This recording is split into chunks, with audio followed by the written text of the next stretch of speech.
हाय।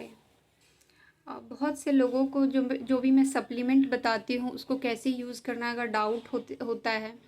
और मैंने आप लोगों से प्रॉमिस किया था कि मैं एक वीडियो लाऊंगी जिसमें बताऊंगी कौन सा सप्लीमेंट कब और कैसे यूज़ करना है। तो फाइनली ये वीडियो आ गई है और अब मैं बताती हूँ। सबसे पहले तो मुझे, जैसे मैं बता चुकी हूँ, मैं एच पाइलोरी पॉजिटिव थी और इरोसिव गैस्ट्राइटिस मुझे था। तो ट्रिपल थेरेपी लेने के बाद मैं सप्लीमेंट सब यूज़ करना स्टार्ट की थी, क्योंकि मुझे लगा था ट्रिपल थेरेपी से ठीक हो जाएगा, लेकिन जब ठीक हुआ नहीं तब मैंने थोड़ा सा रिसर्च करना शुरू किया। तो सबसे पहले तो हमारा एम ये होना चाहिए कि हमें एच पाइलोरी निगेटिव होना है। एच पाइलोरी निगेटिव होने के लिए कुछ सप्लीमेंट है जो आपका हेल्प करता है। एक है मास्टिक गम। मास्टिक गम हमेशा खाली पेट खाइए तो वो अच्छा होता है। आप टेबलेट के फॉर्म में भी ले सकते हैं और उसको रॉ फॉर्म में भी ले सकते थे। मैं रॉ फॉर्म में लेती थी क्योंकि मेरे फूड पाइप में अल्सर था। तो जब मैं उसको चबाती थी और मैं पानी के साथ फिर उसको निगलती थी तो मुझे बहुत अच्छा फील होता था। तो मैं मॉर्निंग में सबसे पहले उठती थी और ब्रश करती थी और फिर मैं मास्टिक गम चबाती थी और फिर मैं पानी के साथ उसको निगल लेती थी। उसके बाद मैं कुछ टाइम तक मैंने कैबेज जूस पिया था, लगभग 15 डेज। लेकिन कैबेज जूस मुझे इतना स्मेल करता था और मुझे वॉमिटिंग होने लगती थी और मैं नहीं पी पाती, जिसकी वजह से मैंने ब्रोकोमैक्स लिया। और मैं ब्रोकोमैक्स का 2 टैबलेट खाली पेट मास्टिक गम के आधा घंटा लेने के बाद मैं ब्रोकोमैक्स लेती थी। और ब्रोकोमैक्स लेके और साथ में मैं स्लीपरी एलम का 2 टैबलेट लेती थी। स्लीपरी एलम मेरे पेन को बहुत रिलीव किया। और लेके मैं चली जाती थी योगा करने में, थोड़ा सा सूर्य नमस्कार करती थी और डीप ब्रीदिंग करती थी। उसके बाद आती थी तो मैं ब्रेकफास्ट 30 मिनट पहले, ये सब करते करते मेरा 9:30 के बीच ब्रेकफास्ट डेली होता था। तो मैं उससे पहले मैं एल ग्लूटामाइन का 500 mg का 1 टैबलेट और 75 mg जिंक एल कार्शिन का टैबलेट मैं लेती थी। और लेने के 30 मिनट बाद मैं ब्रेकफास्ट करती थी। आपको याद रखना है, एल ग्लूटामाइन को 1500 mg इन ए डे लेना है, जिसको तीन तीन बार में डिवाइड करना है, 500 mg 500 mg 500 mg में।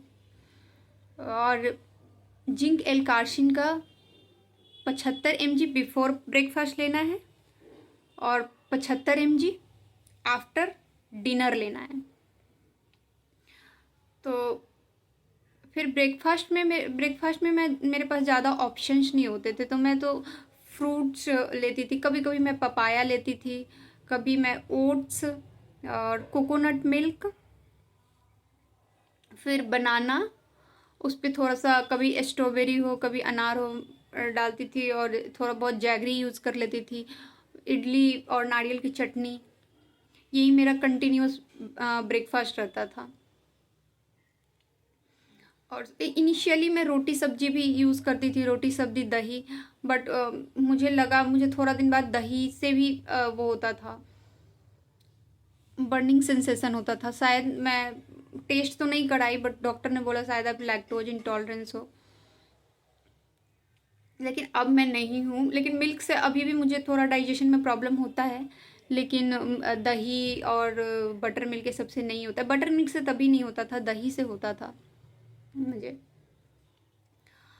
और फिर मैं ये लंच और ब्रेकफास्ट के बीच में अगर मुझे कुछ खाने का मन किया, या फिर तो मैं स्वीट पोटैटो, ब्रोकली ये बॉइल्ड करके और गाजर बॉइल्ड करके, या फिर गाजर का जूस मैं पीती थी। गाजर भी एंटीऑक्सीडेंट होता है, बहुत हेल्प करता है।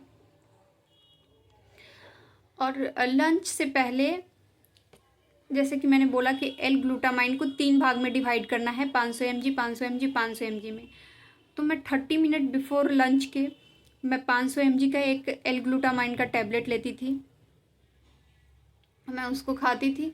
और फिर उसके बाद 30 मिनट बाद मैं लंच करती थी। लंच के बाद मुझे एक प्रोबायोटिक, मेरा जो प्रोबायोटिक डॉक्टर ने सजेस्ट किया था वो लंच के बाद लेना था। तो मैं लंच के बाद एक प्रोबायोटिक लेती थी और विटामिन्स की भी टैबलेट लेती थी, जैसे विटामिन डी, बी कम्प्लेक्स। लेती थी। अलग अलग टाइम पे मैंने अलग अलग लिया था, जैसे कि एक एक बार 2-3 बार मैंने बी कम्प्लेक्स ले लिया, तो फिर मैं अलग विटामिन B1 ले रही हूँ, कभी मैं विटामिन B2 B3 ले रही हूँ, ऐसे मैंने लिया था। और विटामिन D विथ K2 लिया था मैंने। उसके बाद लंच के बाद तो हो गया। अब आते डिनर से पहले। डिनर से पहले फिर मुझे एल ग्लूटामाइन का एक टैबलेट लेना है। 30 मिनट या 45 मिनट पहले आप लीजिए एल ग्लूटामाइन का एक टेबलेट। उसके बाद डिनर के बाद जिंक एल कार्शाइन का एक टेबलेट डिनर के बाद लेना है। और जिंक एल कार्शाइन मुझे लगा कि मेरे लिए बहुत बेनिफिशियल रहा गैस्ट्राइटिस को हील करने में।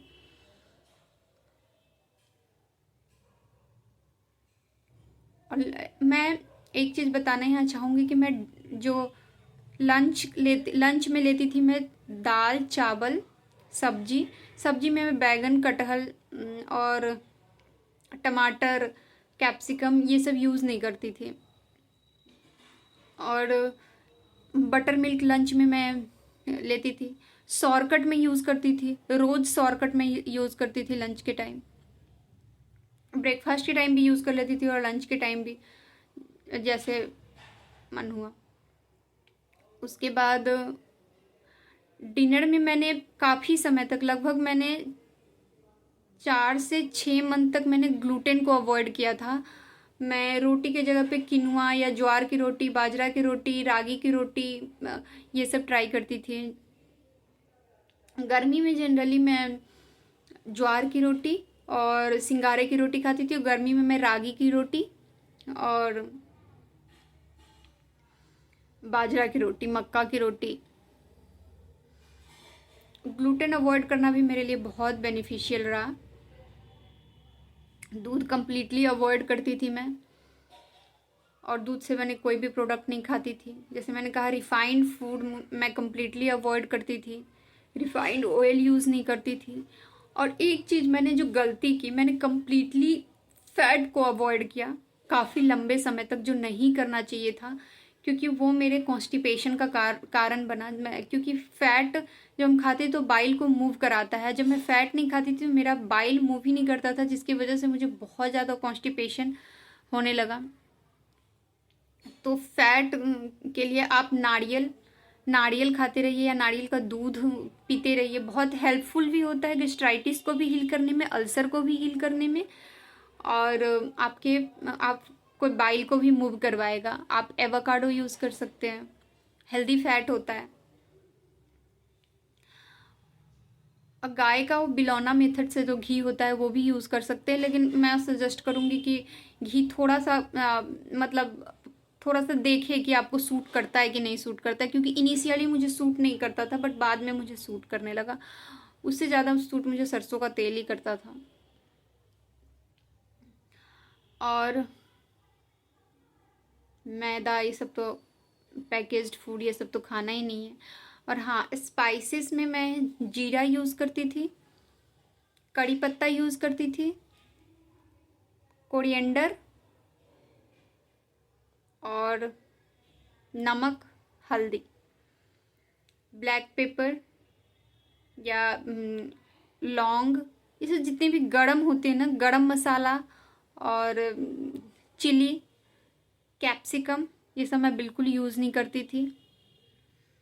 और अब अभी का जो मेरा अपडेट है वो ये है कि मैं सब कुछ खाती हूँ, लेकिन अब मेरा लगभग 2 साल से मेरा इतने इंग्रेडिएंट्स देख देख के सब कुछ खरीदने का आदत हो गया। अच्छा, ये पाम ऑयल है, नहीं, ये रिफाइंड फूड है, नहीं करने का आदत हो गया कि मेरा खुद इच्छा ही नहीं होती है खाने का, तो मैं बाहर का बहुत कम खाती हूँ। मैं पहले भी, जब मुझे H. पाइलोरी था भी, गैस्ट्राइटिस था भी, तभी भी मैं बाहर जब ट्रैवल करती थी तो मैं अंडे का वाइट पार्ट में कभी कभी बाहर में खाती थी, और चना चाट मैंने खा लिया बिना नींबू डलवाए, क्योंकि इरोसिव गैस्ट्राइटिस में नींबू आंवला ये सब बिल्कुल नहीं खाना है, बहुत जलन होता है। और इडली डोसा जो फ्रेश बन रहा है वही मैं खाती थी बाहर में भी,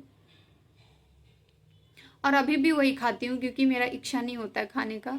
अभी मैं कभी कभी गोलगप्पा खा लेती हूँ, वो भी बहुत रेयर, ज़्यादातर मैं घर पे ही बना के खाती हूँ क्योंकि ये मेरा फेवरेट है। और मोमोज़ तो मैंने छोड़ दिया है, क्योंकि मुझे लगता है मोमोज की वजह से ही ये सब हुआ मेरा, क्योंकि मैं बिफोर एच वाइलोरी में मोमोज मेरा डेली का रूटीन था, इवनिंग में जाके मोमोज खाना है, तो मैं नहीं खाती हूँ, अब बिल्कुल नहीं खाती हूँ। एंड अभी मैं बिल्कुल ठीक हूँ। मैं अभी मेरा ऐसा हाल है अभी कि चिकन मेरा डाइजेस्ट हो जाता है, बट मिल्क अभी थोड़ा सा मेरे को प्रॉब्लमेटिक होता है।